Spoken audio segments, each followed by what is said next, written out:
Hi guys, and welcome to this new video. Today, I will be showing you the new nest I made for one of my newly acquired species, and also how to do it yourself.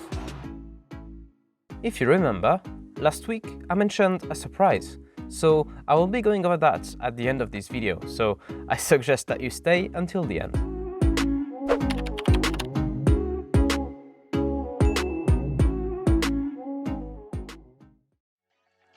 Two weeks ago, I acquired a new colony. Behold, the Acorn ants, or Temnothorax sp. They are nicknamed like this because in the wild, they're known to form relatively small colonies of a couple hundred workers, and they usually nest in acorns or walnut shells. How cute! They are very far from being the most active species in my ant room, but you know me, I love them regardless. Their nesting habits, pretty colors and their chill behavior make them all that interesting to me. The new Acorn ants colony has about 30 workers. I wanted to offer them a mini world that would be closer to their natural environment. For making this formicarium, I used the following equipment: an acrylic food container, plaster and some sort of container to mix it in, an old knife to mix the plaster, a step drill bit, a drill, some twigs and small stones from my garden, a hot glue gun, some walnuts from my garden too, and some fine metal mesh. Plus a few other things that I didn't think I would need when starting filming, but you will see them as we go through the process. I always start by drilling the access holes in the acrylic box. I measure so that they are fairly symmetrical.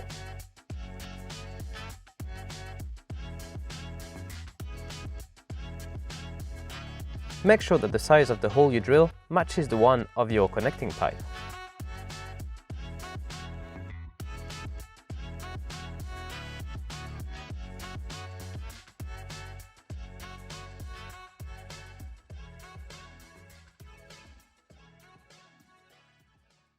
I then drill a ventilation hole on the lid.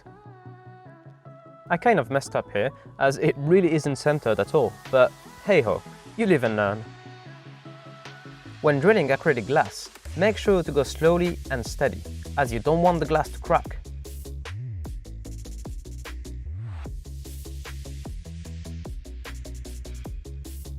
That's it, our connecting ports and aeration holes are done. Next, I take care of what will be the actual nesting space, the walnut shells. So I break them in half and I empty them. I'll be feeding them to my ant colonies as most of them absolutely love it.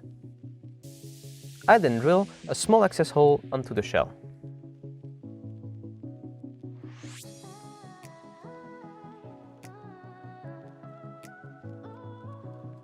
At first, I was planning on using 2 halves of a shell, but I decided to add a third one because why not? Or should I say, why not? Sorry. I sand the base of the shells so that the glue will adhere better. I then proceed to glue the shell on the side of the acrylic box. This way, we'll still be able to see our beloved ants after they moved in.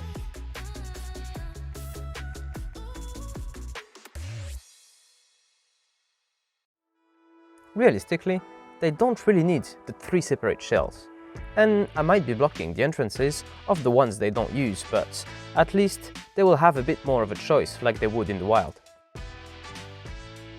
Those ants seem to love foraging on rocky surfaces and concrete walls, so I decided to add a tiny piece of concrete that I found in my garden.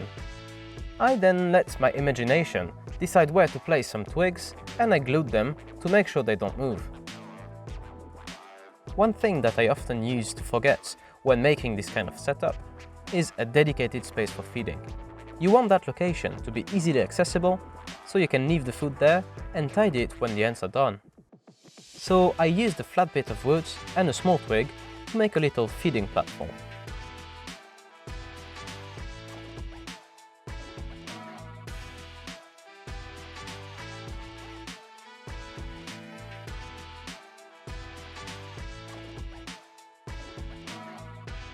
I also added a few more twigs.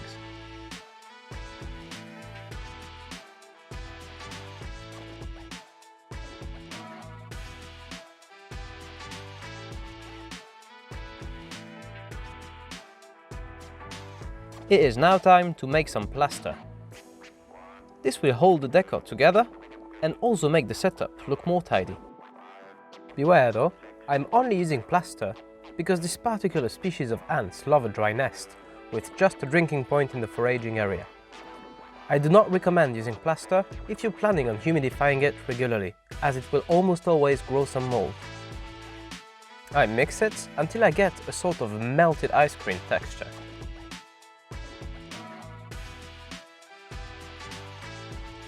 I make a paper cone to pour the plaster in the box without it spilling all over the decor.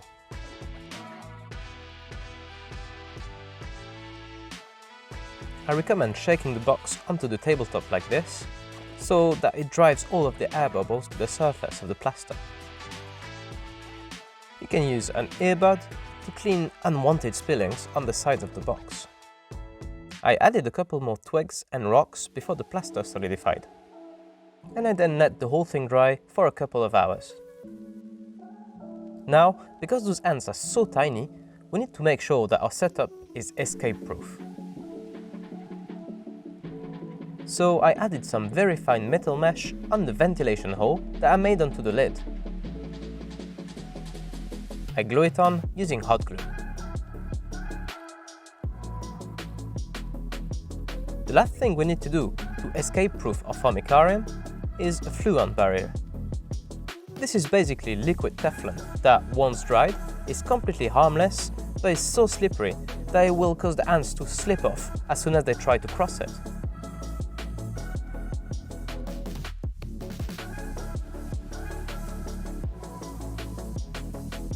Most ants hate vibrations, so to avoid them, I always put some felt pads underneath my setups. With the leftover metal mesh, I wanted to make some aeration plugs that I could put on the access holes that are not in use.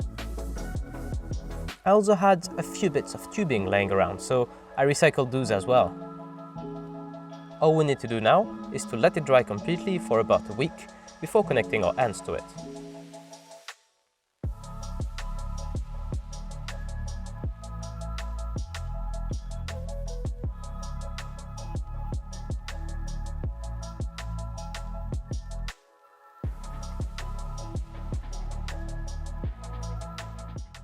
Now for the surprise I was telling you about.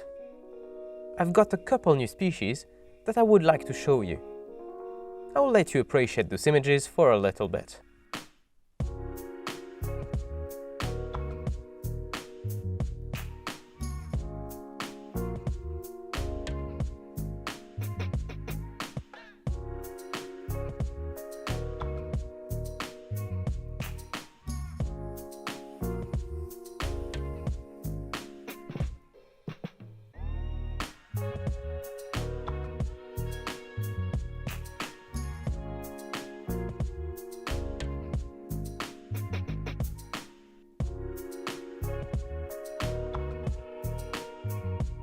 Can you guys guess what species they are?